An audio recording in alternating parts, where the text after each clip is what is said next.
18h36, Radar de Notícias está de volta para o terceiro e último bloco, que você já sabe é sempre oferecimento especial da padaria Favos de Mel. Um abraço para o nosso amigo, telespectador e apoiador histórico do Radar de Notícias, seu Manuel.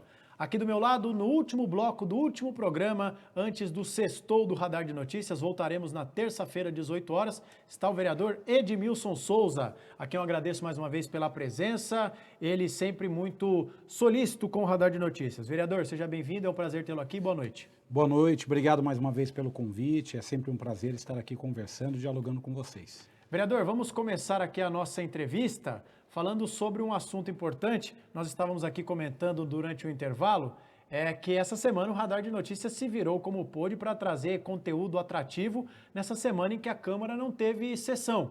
E ainda assim nós acredito que fizemos um bom trabalho levando informação. E o senhor tem um projeto parado na Câmara para mudar essa dinâmica da casa na Semana Santa. Já que é sempre a sexta-feira que é santa e as sessões ocorrem de segunda e quarta, o senhor gostaria de mudar essa questão dentro da casa. Queria que o senhor falasse sobre esse projeto e por que ele ficou parado. Na verdade, eu apresentei esse projeto, acho que foi no segundo mandato, já tem bastante tempo, porque a gente verifica que a Semana Santa, o feriado mesmo é na sexta-feira, então não tem sentido nós não termos sessão, não é que a Câmara não abre, gente, ela funciona normalmente, mas as sessões ordinárias da Câmara, elas não acontecem durante a Semana Santa. Então, como eu acho um absurdo, eu acho que a vida dos trabalhadores, das pessoas da cidade é normal durante a semana, exceto no feriado da sexta-feira. Então não tem sentido a gente continuar com isso, por isso que eu apresentei lá atrás um projeto onde fizesse uma alteração dizendo que normalmente as sessões aconteceriam na Semana Santa. Não foi para frente porque infelizmente tem um lobby muito grande porque acaba virando um feriadão extremamente prolongado. Você veja, ainda coincide em alguns anos, como é este, de termos um feriado no dia 21, na segunda-feira. Então você tem, já não tem sessão na terça, na segunda, já não tem na quarta, tem um feriado na sexta, tem um feriado na segunda, então segunda-feira já não vai ter sessão porque é feriado. Então é uma resistência mesmo dos parlamentares dessas legislaturas que eu passei de fazer essas alterações, assim como eu gostaria que alterasse também a sessão para que ela fosse noturna e não diurna, para que ela tivesse ali a participação da população, né? Porque teria um atrativo, porque durante o dia as pessoas estão cuidando dos seus afazeres e não vão na Câmara. Essa é a verdade, o que vai lá é um grupo bem mais restrito. Antigamente dizia, olha, mas é bom à tarde, porque nós temos os jornais, a imprensa consegue fechar e tal. Hoje nós temos a imprensa com uma outra dinâmica. Hoje você tem os canais de comunicação por redes sociais, que isso você transmite ali em tempo real. Então eu apresentei essas duas propostas que estão nas gavetas lá da Câmara, não encontram respaldo, porque a maior parte dos colegas considera não conveniente as sessões à noite e também não conveniente realizado durante a Semana Santa. Eu só lamento, acho que seria um gesto importante nosso. Isso me lembra os meus tempos de graduação na ECA USP, em que tinha a Semana do Saco Cheio, a Semana da Pátria, a Semana Santa, a Semana de sei lá o quê, e se bobear a gente perdia quase 2 meses só com as semanas. As semanas. As benditas semanas. Bom, vereador, vamos falar sobre o ACEI do Baquirivu, comissão presidida pelo senhor, é uma comissão muito importante, a população anseia por respostas, porque estamos falando de uma obra milionária, dinheiro carimbado e pouco se sabe por que é que esta obra tão importante, cujo projeto poderia trazer tantos benefícios para a cidade, está do jeito que está. Eu quero começar falando com o senhor sobre a questão de que, salvo engano, foi comentado durante a última reunião, de que a comissão tem indícios de que a obra foi retomada de forma informal, etc. e tal. Queria que o senhor relatasse para a nossa audiência e detalhasse, por favor, quais indícios a comissão tem, no presente momento, de que a obra não está exatamente paralisada. Na verdade, nós temos imagens e temos pessoas ligadas à administração que confirmaram a retomada de obras. É óbvio que não é num ritmo acelerado. Poucos trabalhadores, pouco maquinário, mas de fato ela foi retomada. Isso não quer dizer nada para a comissão, porque o que nós estamos investigando é o que está dado. é o que foi feito, é o que foi paralisado, o tempo que se perdeu, dinheiro que deveria ter sido aplicado e concluído essa obra o ano passado e não foi. Então, o impacto da retomada, tem gente que fala, mas retomou, então a CEI perde a sua função, ela perde o seu significado? Não, de maneira nenhuma. O que a gente quer saber é por que nós temos lá, por exemplo, um dos projetos é uma passarela a ser construída em determinada altura do Baquirivu, e essa passarela não foi construída. E por que ela não foi? Se você pegar as imagens da publicidade do governo anterior, você vai verificar um lindo parque linear, com direito a ciclofaixa, com arborização, com algo maravilhoso, coisa de cinema. E por que isso não aconteceu, mesmo tendo gasto já valores consideráveis do contrato? E, então é isso que a gente quer investigar, isso que a gente quer fazer. Na próxima terça-feira, vereador, dia 22, está prevista a oitiva do ex-secretário de Obras, Francisco Carone.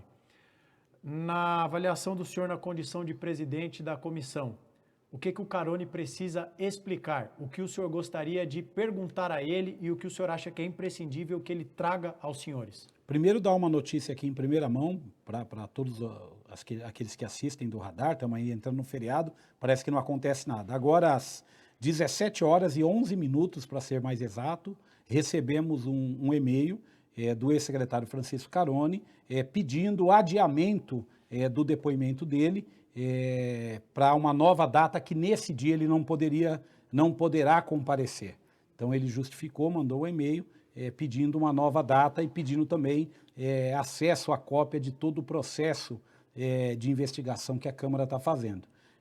Eu, como presidente, como estou dizendo em primeira mão, estou te dizendo, não conversei com ninguém, saindo daqui eu vou fazer um comunicado para o grupo de vereadores que participam da CEI. A minha decisão é cancelar a reunião, porque eu não quero de forma nenhuma ser acusado que a gente não deu todas as possibilidades da participação. Então, o ex-secretário pediu o processo, ele poderia ter pego antes, não pegou. Hoje mesmo, de maneira digital, já encaminhamos para ele, agora no início da noite, para ele saber do que se trata, e também já vamos apresentar uma nova data para que ele esteja na Câmara Municipal. O nosso calendário foi Francisco Carone, secretário de Obras, agora dia 22, no dia 29, o ex-secretário Edmilson Americano, secretário de governo, e nas terças seguintes, as empresas, né? Não vamos trazer todas de uma vez, talvez uma ou duas por data, né? Por terça-feira, para poder ouvir também das empresas as explicações que eles têm a dar. Pela informação que nós tínhamos, vereador, depois da oitiva com o Carone, estaria previsto uma visita em loco às obras. Já que não haverá a oitiva no dia 22, como fica o cronograma da visita ao local? Na verdade, por que nós não queremos ir antes? Porque a gente quer ouvir do secretário. Certo. Porque nós vamos chegar no local e vamos ficar com dúvida. Então, a gente quer ouvir do secretário o que ele tem a dizer sobre o estágio de obra, por que não se concluiu, por que houve um estrangulamento da margem do rio, por que as árvores, porque não impede em determinado trecho, já ter arborização sendo feita. Por que nenhuma árvore foi plantada até agora lá? Por que o solo está cedendo em parte da Natália Zarif, que isso é o impacto da obra. Todas essas perguntas a gente quer verificar junto ao ex-secretário, para quando a gente for, a gente já tem uma visão do que ele está nos explicando, e a gente vê se o que ele está explicando bate com o que nós vamos verificar no próprio local das obras. Então é por isso. Então eu não vou marcar, essa vistoria ela vai ocorrer fora da terça-feira, então ela não vai prejudicar o nosso cronograma. Nós já tínhamos feito as duas convocatórias, para essa terça e para outra, então não vamos alterar o cronograma. Provavelmente o que a gente faça é termos no mesmo dia os dois secretários e esticamos o horário vou consultar os demais pares, mas a minha proposta é que na terça, dia 29, a gente tem o Francisco Carone e depois o secretário, em momentos distintos, o secretário Edmilson Americano. Então, para a gente encerrar esse assunto, vereador, eu agradeço por ter nos compartilhado conosco uma notícia em primeira mão, notícia exclusiva do Radar de Notícias. Não havia melhor forma de nós entrarmos nesse mega feriado sem trazendo notícia em primeira mão, que é a marca desse programa. Então, nós já temos aqui um cronograma que prevê as oitivas de 2 ex-secretários, as empresas também envolvidas na obra e uma visita em loco. Para além desses primeiros passos, o que o senhor vislumbra, enquanto presidente da comissão, que também precisará ser enfrentado? O que o senhor já enxerga no médio prazo? Primeiro que nós temos aí um desafio muito grande, que é entender tecnicamente os documentos que nos foram enviados. Para você ter uma ideia, nós recebemos uma das planilhas que nos foi encaminhado, é uma planilha que consta pagamentos em dólar, desembolso em dólar. Como é que nós vamos lidar? Porque a cotação do dólar, então ela deveria vir atualizada. Neste dia nós pagamos em dólar, a cotação era tanto, traduz para tantos reais.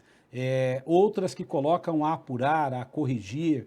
Então tem muita coisa, como é que eu diria? Muita coisa que veio informação bruta sem detalhamento e nós já fizemos, já oficiamos para pedir detalhamento. Por exemplo, vou dar um exemplo. Nós perguntamos já pedimos para a Prefeitura informações sobre os contratos que as empresas contratadas estão realizando, mas também sobre contratos com empresas terceirizadas. Porque senão a empresa vem, ela diz, não, mas isso aí eu terceirizei, essa informação técnica eu não tenho porque está terceirizado. Então a gente já quer saber quais empresas foram terceirizadas para poder ter um objetivo maior. Vou te dar um exemplo. Para onde que foi destinado o resíduo que foi tirado da Marginal do Baquirivu? É um resíduo contaminado, é um resíduo que tem que ter um tratamento específico.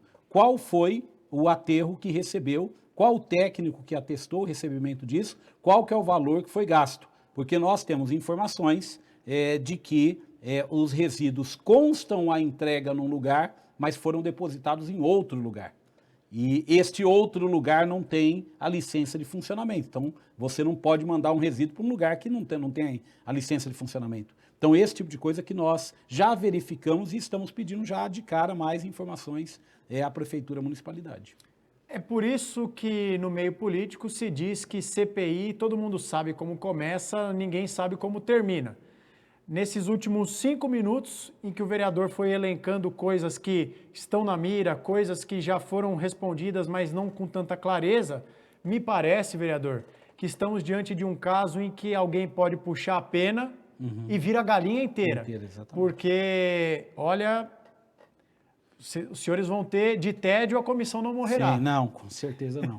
Na verdade, toda a CPI também tem uma máxima que diz que tem um motorista ou um caseiro que acaba entregando tudo. Nós vamos atrás do nosso motorista e do nosso caseiro urgentemente, porque a gente quer saber exatamente o que aconteceu. Às vezes, os depoimentos não dizem ali o que a gente precisa esclarecer para a população, mas tem outras pessoas que acabam passando informações que são importantes e que a gente vai, com certeza, investigar. É óbvio que nós temos outras figuras da administração pública, tem muita gente perguntando, pô, mas vai ser só esses 2 secretários? Não. Nós temos outras figuras que também participaram ativamente, que se for necessário e se ficar indicado que tenha informações que a gente precisa saber, a gente vai convocar para vá. Até o ex-prefeito, porque ele é o responsável pelo contrato. Muita gente fala, não, mas o prefeito tem o secretário. Nada disso. Esses empréstimos, eles são contraídos com a assinatura do chefe do executivo.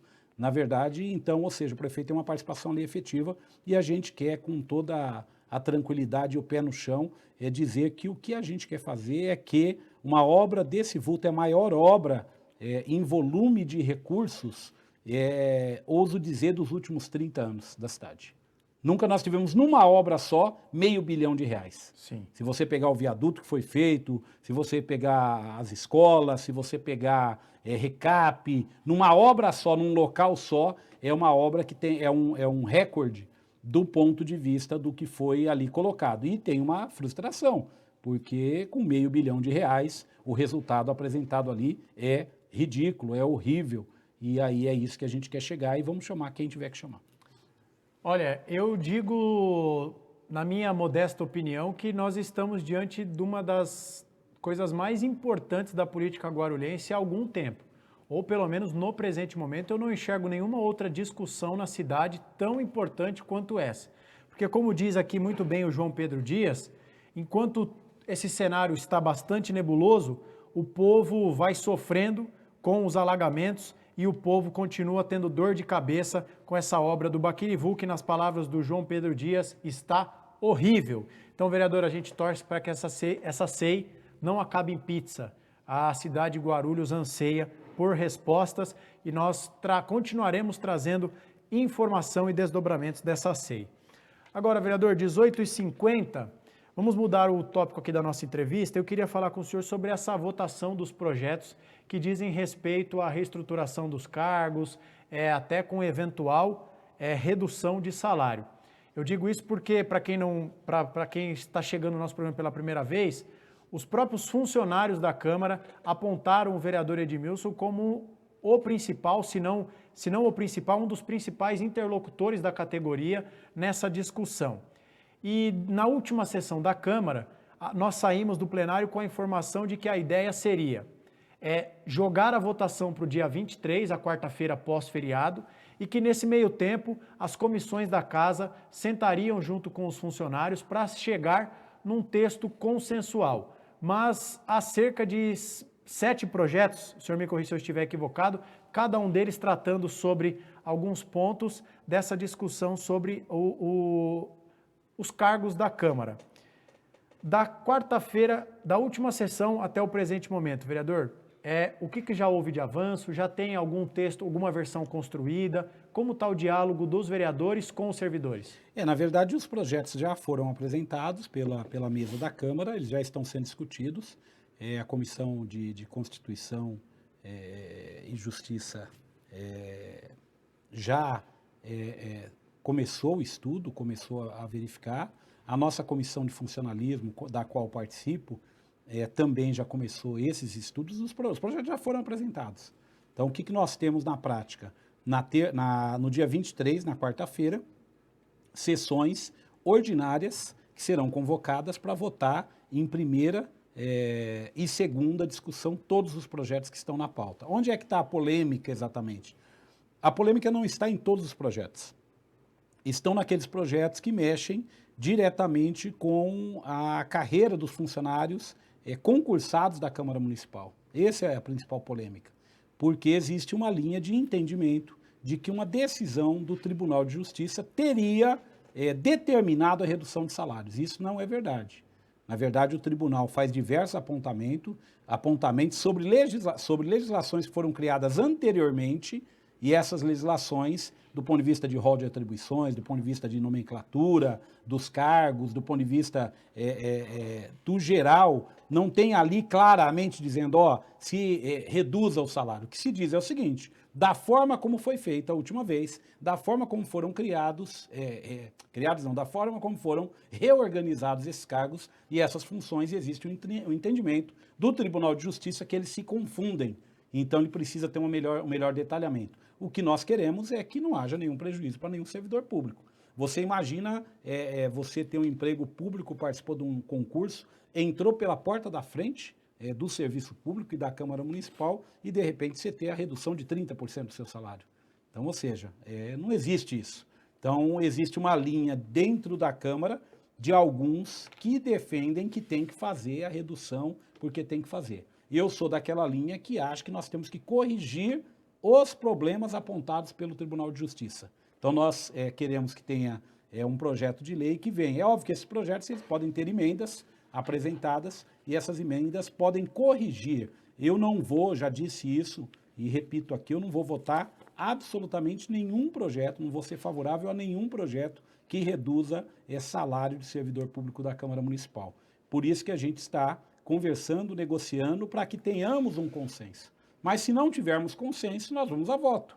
Então vai a voto o projeto que reduz e vai a voto alterações para impedir essa redução. E aí, como se diz lá sempre, o plenário é soberano. Sim. Tenho conversado com diversos colegas que nós não devemos entrar para a história da Câmara Municipal como os vereadores que diminuíram o salário dos servidores da Câmara. Embora isso não seria uma novidade, uma vez que o prefeito Guti, o ano passado, ele reduziu o salário dos servidores. Pela primeira vez na história, eu já vi prefeito que não deu aumento, eu já vi prefeito que deu 1%, mas prefeito que reduziu, entrou para a história como prefeito que reduziu salário de servidor público com aquela lambança daquela lei que foi criada e depois eles quiseram voltar atrás no reajuste que já tinham dado. Aliás, a Justiça deu ganho favorável para os servidores públicos municipais, eles têm direito àquele reajuste que, entre aspas, foi cancelado por um outro projeto enviado para a Câmara Municipal. Então, é isso que nós temos lá, é não aceitar nenhum tipo de redução, não faz sentido. Os servidores da Câmara são servidores extremamente qualificados, são servidores extremamente dedicados. Eles estão numa casa política, então isso gera um estresse maior, porque não é um trabalho administrativo, é um trabalho administrativo que ali é a condução do legislativo e dos rumos da cidade do ponto de vista da elaboração legislativa, da fiscalização da prefeitura. Vereador, queria ouvir o senhor um pouco sobre um projeto de lei apresentado pelo senhor, até para lhe dar a oportunidade de se manifestar, porque este projeto de lei do senhor foi vítima, o alvo, a palavra que preferirem, de desinformação, a meu sentir, que é o projeto que o senhor prevê, ou propõe, melhor dizendo, a instituição, a criação aqui na cidade de Guarulhos do Conselho Municipal LGBTQIAPN+. Se este projeto do senhor for aprovado e, eventualmente, lá na frente, sancionado pelo prefeito, o que a cidade de Guarulhos ganhará, o que haverá de novidade na cidade de Guarulhos com a eventual sanção dessa lei lá no futuro? Haverá um espaço regulamentado por lei, que a comunidade LGBTQIAPN+, possa levar a sua proposta, possa discutir os rumos, possa discutir. Eu vou te dar um exemplo. Nós não temos aqui um ambulatório referenciado, de referência para a população trans. Então, ou seja, se a gente ficar fazendo o debate do ponto de vista de que, olha, isso não existe, de negar a realidade, como tem muitos na Câmara que são negacionistas, que eles acham que essas pessoas não existem, eles preferem trabalhar com a ignorância. Então, ou seja, eu não sou desses. Então, eu quero efetivamente que as políticas de saúde sejam discutidas, como eu acabei de dar um dado aqui. Os números de violência, o Brasil é o país que mais mata a população, sobretudo trans, no mundo. Ou seja, isso nós podemos discutir. E essa violência, ela também atua na cidade de Guarulhos, ela acontece na cidade de Guarulhos. Essas pessoas precisam ser acolhidas pelo poder público. Então, criar um conselho, primeiro é para enfrentar o debate do preconceito. Primeiro é dizer o seguinte, ó, nós queremos enfrentar esse debate. As pessoas não podem achar que o mundo é da maneira que eles veem. Como dizia de triste memória a ministra, que os meninos usam azul e as meninas usam rosa. Entendeu? O mundo não é assim. Entendeu? A não ser, as pessoas querem transformar isso, porque talvez lhe causem um conforto, um pseudo-conforto, ou talvez escondam essa vergonha de fazer esse debate, de discutir essas coisas. Então, o Conselho ele tem essa importância. A gente quer tirar da marginalidade esse debate. A gente quer tirar desse debate que é feito meio escondido, sabe, meio no corredor, meio... Não, a gente tem que assumir. A prefeitura não é uma prefeitura, o poder público não é um poder público para dirigir a cidade segundo algumas orientações filosóficas de exclusão. Qualquer orientação religiosa, filosófica, ideológica que exclui parcela da população, por si só ela é injusta e ela tem que ser combatida. Então o meu projeto é isso, aí vai gente para a tribuna dizer que isso vai ensinar na escola, essa ou aquela matéria, o projeto não trata absolutamente nada disso. O projeto que é um espaço de debate e discussão para essa comunidade em respeito a eles aqui na cidade de Guarulhos. Vereador, entrando aqui na parte final da nossa entrevista, tenho duas perguntas para fazer para o senhor. Uma delas, ainda no âmbito de iniciativas que o senhor apresentou, eu queria ouvi-lo sobre o projeto que o senhor apresenta, fazendo uma alteração, incluindo um parágrafo na lei que trata dos guardas municipais, no que o senhor propõe a redução de 5 anos no tempo de idade e de contribuição para a aposentadoria dos policiais municipais. Qual que é a expectativa do senhor para apreciação dessa matéria, já que estamos em meio a um debate de que a Prefeitura de Guarulhos, Guarulhos como um todo, quer valorizar os agora policiais municipais? Então, mas ainda bem que você tocou nesse assunto, porque é tanta coisa, eu não ia lembrar. Mais uma notícia aqui em primeira mão para a audiência. Olha aí, aqui produção. do Radar. O Tribunal de Justiça de São Paulo já derrubou a lei, tem uma decisão, tem uma medida liminar com um pedido do procurador do Estado, derrubando a lei e a denominação de polícia municipal. Isso já saiu, já foi julgado. Eu, inclusive, ontem mandei no grupo dos vereadores e disse a eles, olha, o debate precisa ser feito de maneira mais séria. O tempo inteiro eu disse na tribuna que era jogar para a torcida, era colocar aquelas pessoas lá para aplaudirem que agora nós vamos ser polícia sem conceder nenhum benefício, absolutamente nenhum. E pior que isso, é trabalhar com uma ilusão, porque já tinha outras cidades, como a nossa vizinha Itaquá, que já tinha passado por esse processo, como outras cidades passaram. E eu disse, eu só não sei quando, mas que essa lei, ela vai ser questionada e vai cair, ela caiu. E caiu essa semana. Na verdade, já tem uma decisão, uma liminar do Tribunal de Justiça, considerando que não pode se haver alteração da denominação de guarda para a polícia, porque são instrumentos. Não é do rol de atribuições de que nós estamos falando, nós estamos falando de denominação. E tem muita gente que diz assim, não, mas aí nós vamos recorrer. Uma outra notícia também não boa, para aqueles que defendem e querem ficar lacrando nas redes sociais em cima do trabalho da GCM. Nós vamos recorrer no STF sobre isso. Já tem uma decisão do ministro Flávio Dino, que essa turma gosta de chamar de comunista. O ministro Flávio Dino já tem um entendimento e já julgou outros casos, dizendo que não pode haver esta alteração. E, inclusive, ele dá um argumento muito pedagógico. Ele diz, é possível que a Câmara Municipal de uma cidade passe, em vez de chamar Câmara de Vereadores, coloque lá Senado Municipal? Não é possível. Então nós vamos ter senadores aqui? Não, troca de vereador, põe senador, porque é o senador municipal. Você não pode mudar. Esses termos têm um regramento a partir da Constituição Federal. Isso você tem que mudar na Constituição, não é a lei pontual e fora. Além disso, desse debate, que é um debate jurídico que eu fiz na Câmara Municipal, e muitos falaram, não, mas vamos votar. Mas eu falei, olha, vocês estão vendendo ilusão. Vocês estão vendendo algo que vocês sabem. Muitos ali que estavam votando estavam querendo criar conteúdo para as suas redes sociais, mas sabiam que ia cair, que não ia permanecer de pé, como não permaneceu, como já tem essa decisão dessa semana do Tribunal de Justiça com pedido da Procuradoria. Já tem uma liminar, ou seja, essa lei não está vigente na nossa cidade por esse questionamento de inconstitucionalidade. Você me perguntou sobre o que na outra ponta aqui que a gente faz. Tudo bem, vocês vão debater a ilusão da Polícia Municipal, a gente quer debater os problemas reais dos GCMs. E um deles é a questão da aposentadoria.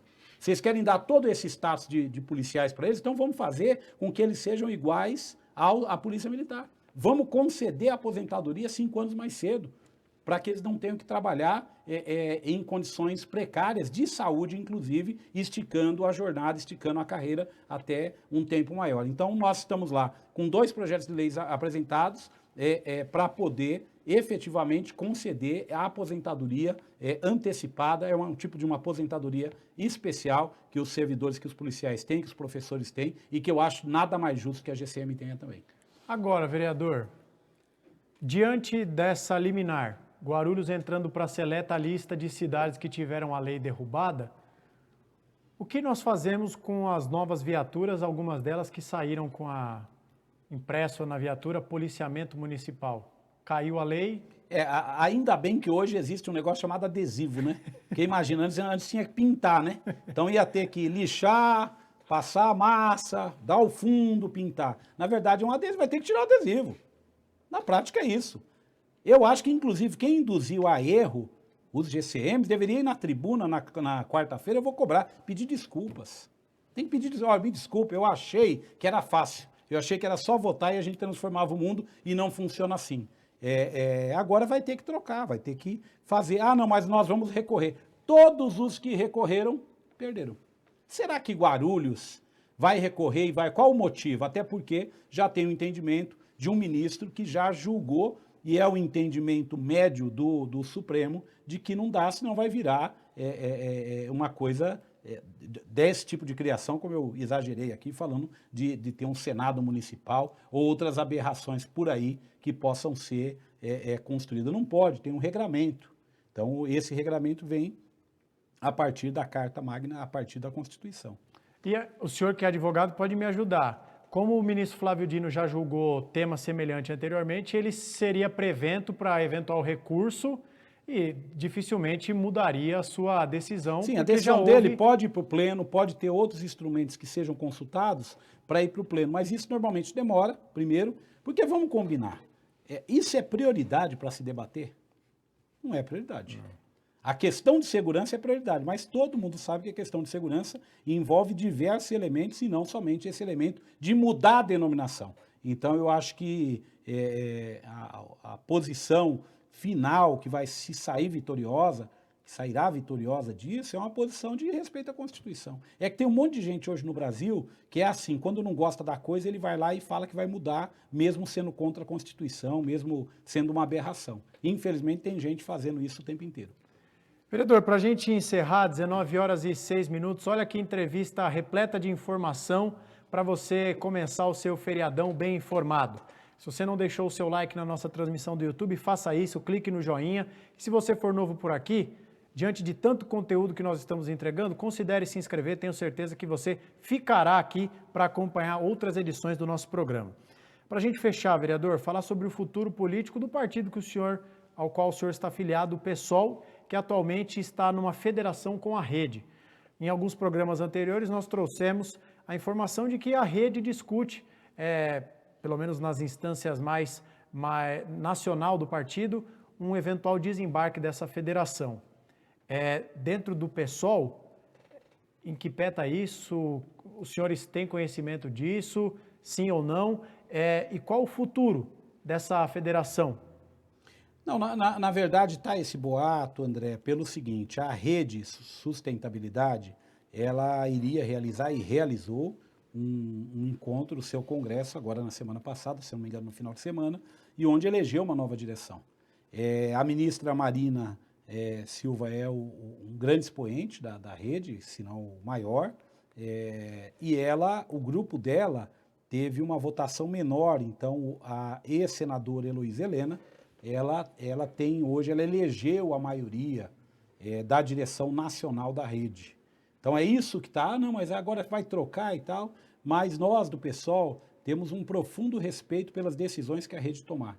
E até onde a gente sabe, não existe nenhuma pauta de quem está ou dessa nova maioria de não continuar federado com o PSOL.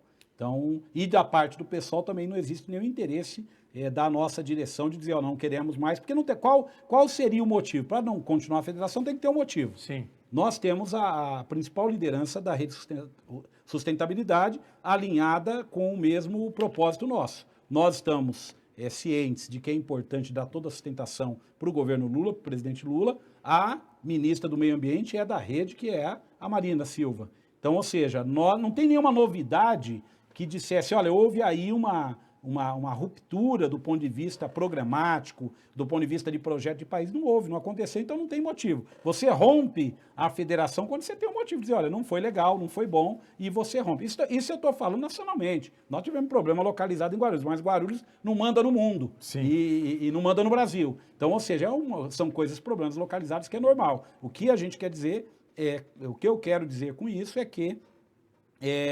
eu tenho, no meu entendimento, que nós vamos continuar com essa federação caminhando PSOL e Rede por mais um período, e mais um período eleitoral, um processo eleitoral. Muito bem, vereador. Queria agradecer ao senhor pela presença, uma entrevista muito elucidativa, com muitos temas. Falamos aqui sobre, repito, talvez o principal assunto que ocorre na política hoje, que é a SEI do Baquirivu.